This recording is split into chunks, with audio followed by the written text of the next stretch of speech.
Welcome back and thank you for staying with us on KUTV Primetime News. On this broadcast, you can tell us what you think on the comment section on our social media platforms on Facebook, KUTV Kenya, and on Twitter, KUTV_Kenya. Now, as the 2022 politics continue to take shape, a new government will soon take over from the sitting government. But before the power changeover, how has the sitting administration performed so far? It is the discussion we had earlier today, so listen in. On the 12th of December 2021, Kenya marked the 58th day of Jamhuri Day celebration since independence, as it marked the last day celebration for the sitting President Uhuru Kenyatta. It is important that we get to know as citizens how is the scorecard for his administration. Now, it is the discussion you're having today with gentlemen Solomon Musyoki and Jeremiah Karani. So, gentlemen, thank you so much for dedicating your time for this discussion. Yeah. Now, the President, during the State of Nation address on the 30th of November, he reviewed his achievements over the last 9 years. He highlighted some of the key areas that he had, developed, including health care, infrastructure, economy, and others. Now, how do you gauge the President's performance? Has he lived to the promise he had made to Kenyans? And probably, what are some of the key areas that you people, from your view, he had, worked best on? We'll start with this one. Oh, okay. I can first divide it into two parts. Mm-hmm. We know he had a first term and the second term. Yeah. In the first term, he did an excellent job. We see he was stuck into the Big Four agenda. We saw about infrastructure. We saw about the tarmacking of roads. He tarmacked, I think, twice. Mm-hmm. Actually, thrice the number of tarmacking or the kilometers we've seen. We've also seen the power connectivity, mm-hmm. which rose to twice the coverage that was there. We've seen projects like the SGR. Mm-hmm. We've seen the Huduma Center. We've seen, the universal health care started working. So in the first term, he did a great job. In the second term, we can say that at a certain point, after the 2019 handshake, he lost track and went into things that are outside the Big Four agenda. He went into BBI. He went into, politicking. So I can say in the second term is where he went away. So he didn't really, deliver to the people of Kenya after the handshake, because he went outside the Big Four agenda. All right. Now, Karani, what are some of the key areas that you can, allude the President on the development? What are some of the key areas that you can say President has really worked on this, apart from what Solomon has said? Like he said, I'll just have to highlight some of the issues that he has said. Right. And I think it's erroneous to say that the Big Four agenda was there in 2013. The Big Four agenda was brought about in 2017, where he brought those 4 issues: the issue of food security, infrastructure, affordable housing, manufacturing and job creation, and universal health coverage. So when we look at the delivery of services by President Uhuru, you cannot say that he has delivered to his promises as per se, right. But there are some issues that he has delivered, like the issue of infrastructure. He has really done a lot, right. More than the other 3 presidents combined. Right. When we look at the tarmacking, they tarmac the roads. Now, probably we could say this is it's a two-sided coin. So on the other side, on the dark side of the coin, yes. What are some of the key areas that you can say now our sitting President Uhuru Kenyatta has tremendously failed on these areas? When we look at the issue of upholding the rule of law, he has been really disregarding the court orders, and he has total disregard for the rule of law, which it's quite interesting that he took an oath of office promising that he will uphold the constitution, the same constitution that is mutilating. Right. Another thing, I have a problem with President Uhuru because he has had overambitious projects, which has led to massive debts that are going to be a detriment to our country for several years to come. Right. So I have a problem with him, and also he has an issue with the indifference when it's come to fighting corruption. He's not fighting corruption in an honest way. So I can say that those are some of the issues that I feel like the president has really failed. Solomon, where do you feel the sitting president has really failed to deliver to Kenyans? I would love to, he's put it very well. I would love to probably emphasize on one, what he said, criminalizing the institutions. We've seen the office of the DPP, the office of the DPI, DCI being criminalized, such that we are now fighting the pro handshake or those are against the handshake. We've seen corruption. Actually, corruption. This is the most corrupt government since our independence. So that is one thing that he has really failed. And other than that, we've seen that he didn't deliver to the people. The big four, he just put it away. When you look at the address he had the other day, you see that he still has BBI hangovers instead of having hangovers of the big four agenda that he promised people in 2017. So that there he has really failed as a president. Now, going to you, Wakili Karani. Yeah. Now, President noted that in his last presidential address and also on the Jamhuri Day celebrations, he noted that he had doubled the Kenyan GDP and the country had become the 6th wealthiest nation in Africa, having moved from the 12th position in 2013.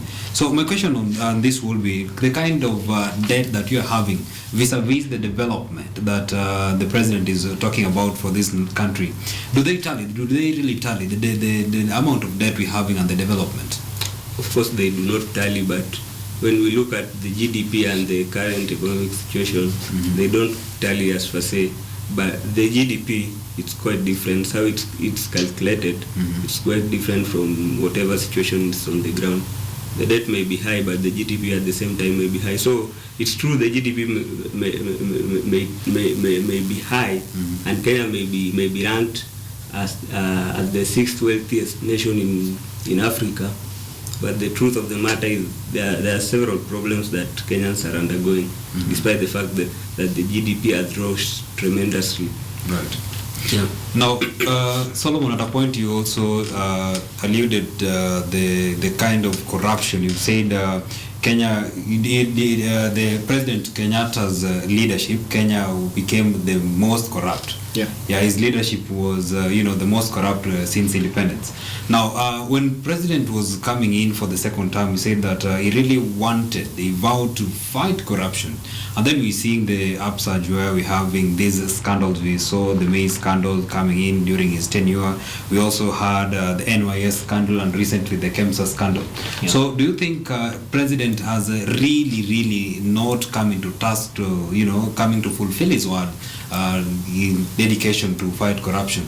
Absolutely. The president has not lived up to his word to fight corruption, because after that, we saw the person who was calling out most of these things was the opposition leader. Right. But after the handshake, we had no opposition. So the opposition of the government was in government. So there was nobody calling out. Even after other concerned citizens called out, nothing was happening, because most of these people became, sycophants of the government. Now, are you trying to say that probably the fight against corruption, the fight became null because of the handshake, the opposition leader coming into? Because if you're a good historian of Kenya, mostly it is the opposition who come out and say this and this is happening, who come out and tell people actually this government is corrupt. No government can call itself corrupt. It is the opposition, people who are on their side. So thereby, now that we don't have any working opposition, so we have no one to call out. We have no whistleblower.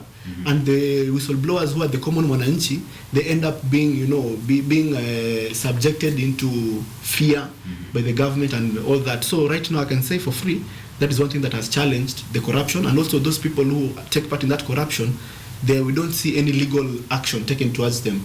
We've not seen any serious measure against these people.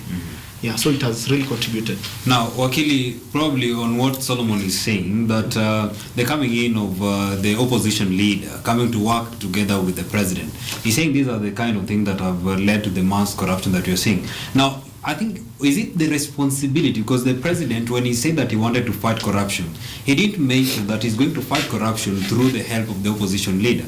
Now, is it true that the coming in of the opposition leader coming to work with the president has affected the kind of fight the president had vowed to end the corruption in the country? I think we will not be honest if we say that the fact that the opposition leader has come to work with the government has in any way derailed the fight against corruption. There are many corruption scandals in the past before even that March 8th, 2018 handshake. There are many scandals like the Eurobond. Yes. We had the NYS scandal.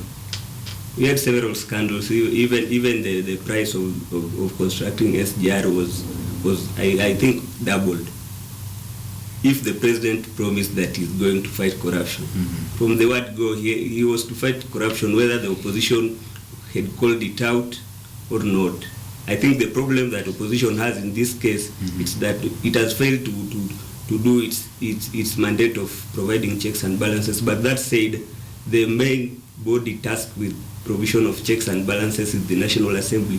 So the first organ that we should blame for the failure in fight for corruption is the National Assembly, in failure to deliver on its mandate of providing checks and balances as provided in the Constitution. Right.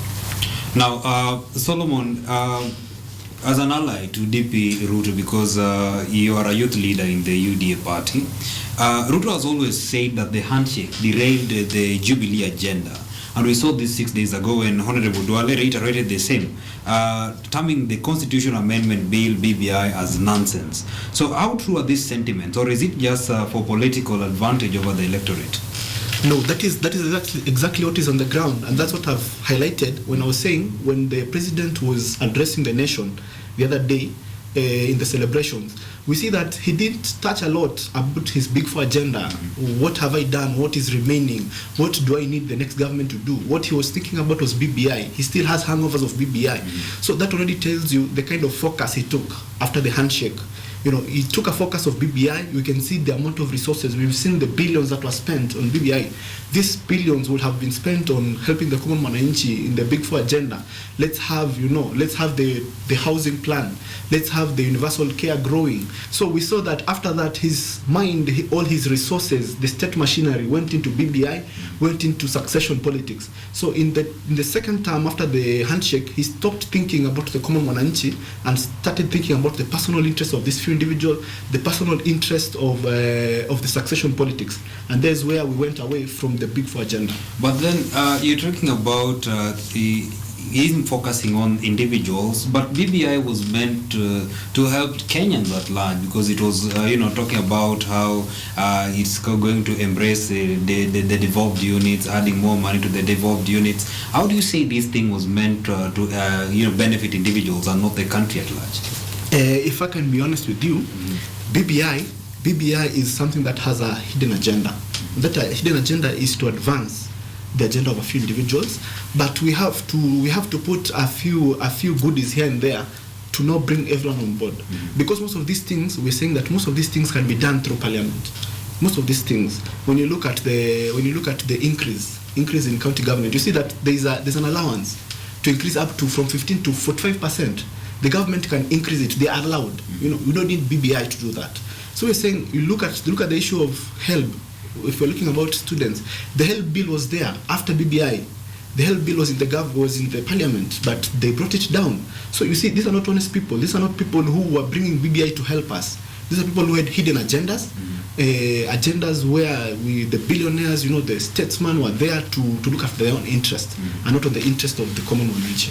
Okay, we've seen President, even on his last address, he said that even whoever shall come in, to take over the mantle, becoming the next president, should review BBI.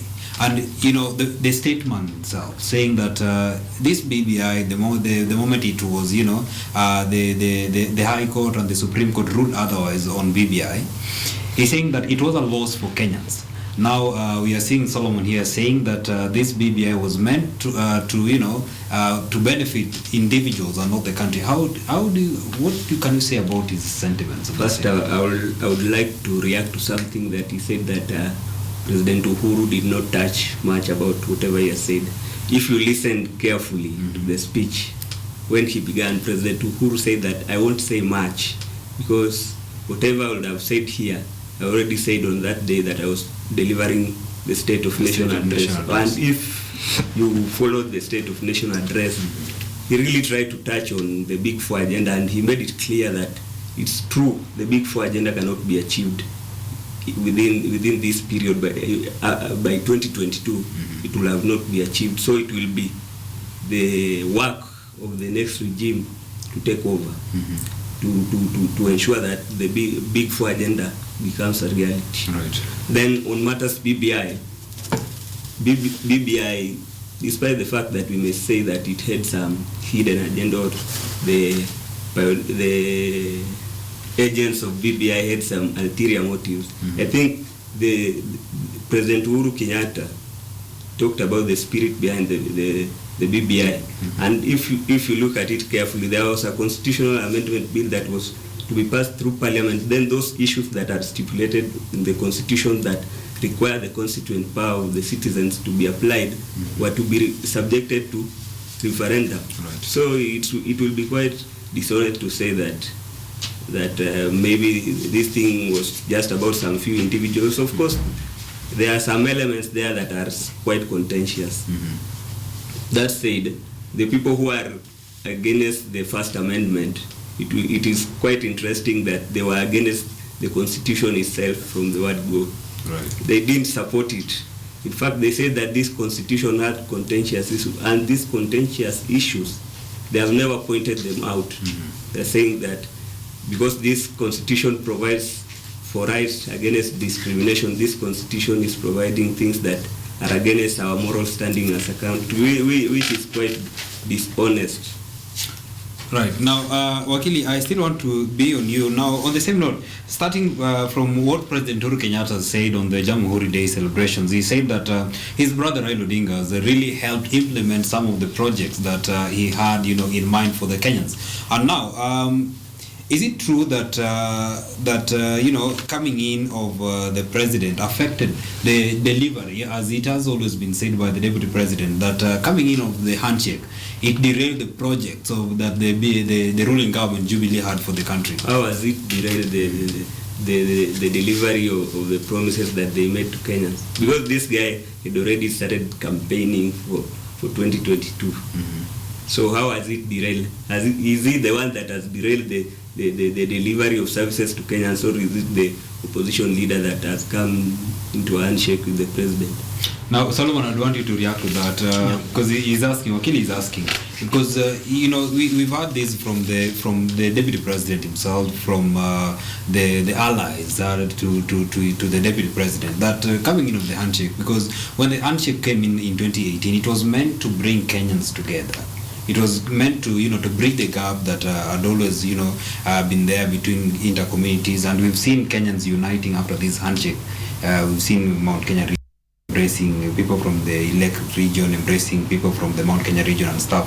Now, how has it specifically derailed the coming in, the bringing of peace and unity to Kenyans through the handshake? How has it derailed the performance? Because when the ruling government was coming into play, they had an agenda, they had a plan to implement the projects they had. Now, handshake just came in the middle, because if they had a plan, they had even allocated resources for them, for the projects they had.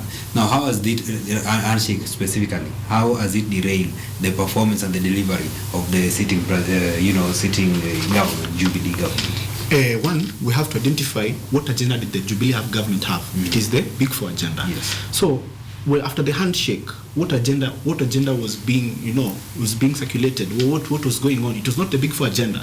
So that already first tells you that the agenda that the Jubilee had stopped, because they now started another agenda. They started Odinga's agenda, they started BBI agenda, which was not the Jubilee agenda. So what it already tells you first, that is number one. Number two, where did the state resources go? We've seen that state resources started going into BBI, started going into succession politics, and the focus of the government stopped going towards the Big Four agenda. So that already the resources, we see that the president started investing a lot on the BBI, and we can all see the numbers, the billions that have been spent in BBI. So that already tells you that. And three, we look that it actually brought a rift. We started having the Kieleweke, the Tangatanga. Now even greater rifts there. We started seeing the criminalizing of these institutions like the DCI. We started having CSS that are behind this side, CSS who are anti-handshake, others are pro-handshake. So there's that division. Actually, we see, in as much as we are saying there's unity, but they became a very big division in the government. In as much as there was unity of the common mwananchi, but the government became divided.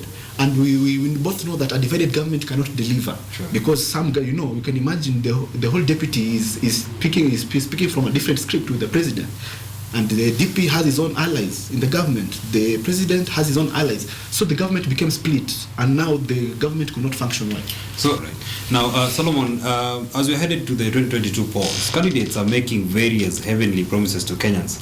How best can we, validate these promises so that Kenyans can know that these promises being made by this candidate, these are fake, and probably how can we get to know that this candidate probably is bringing promises that could work for the benefit of Kenyans?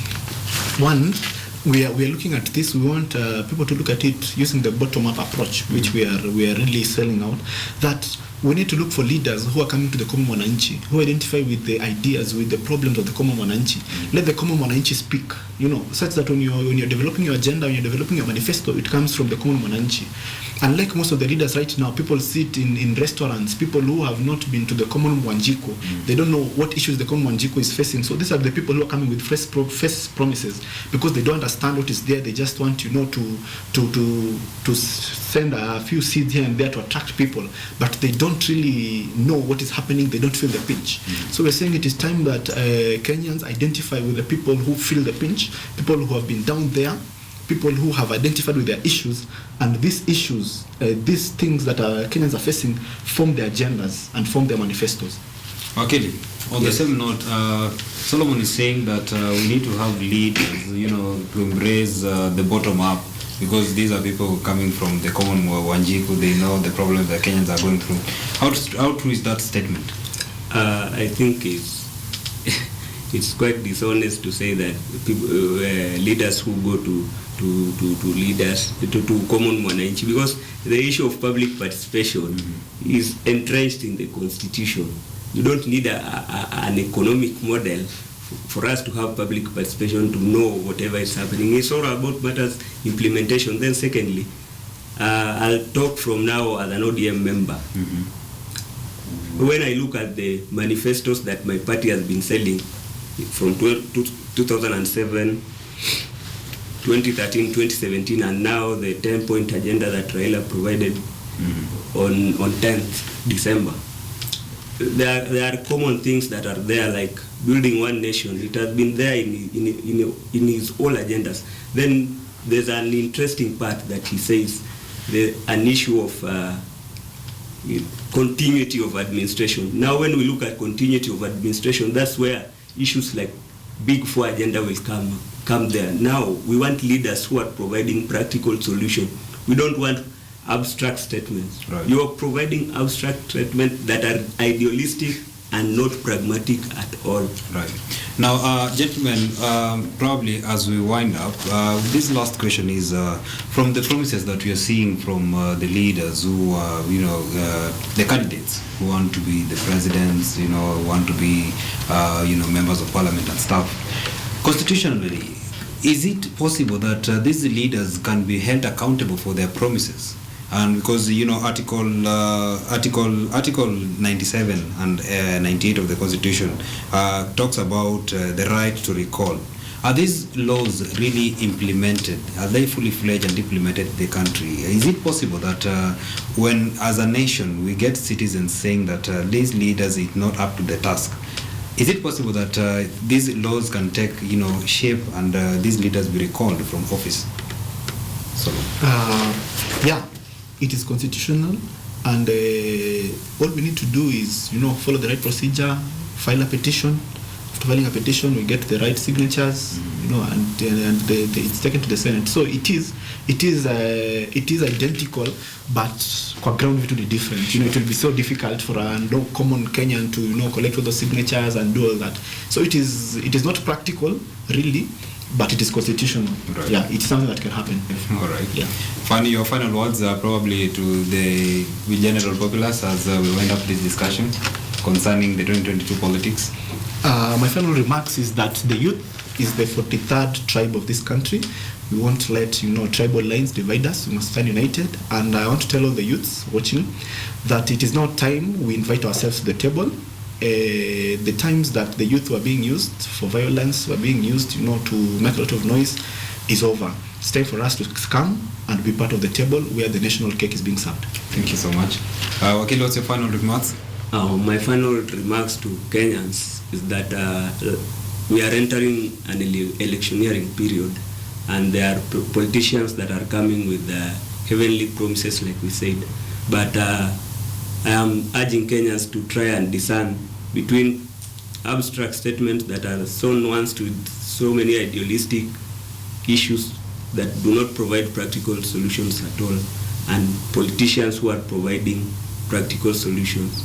If we do that, then I don't think we will be having these problems that we are currently undergoing. Thank you. All right. So thanks so much, gentlemen, for dedicating your time for this discussion. We hope to have these discussions again and again over time until we get to the general elections, so that we ensure that Kenyans vote in the right leaders coming the 2022 polls.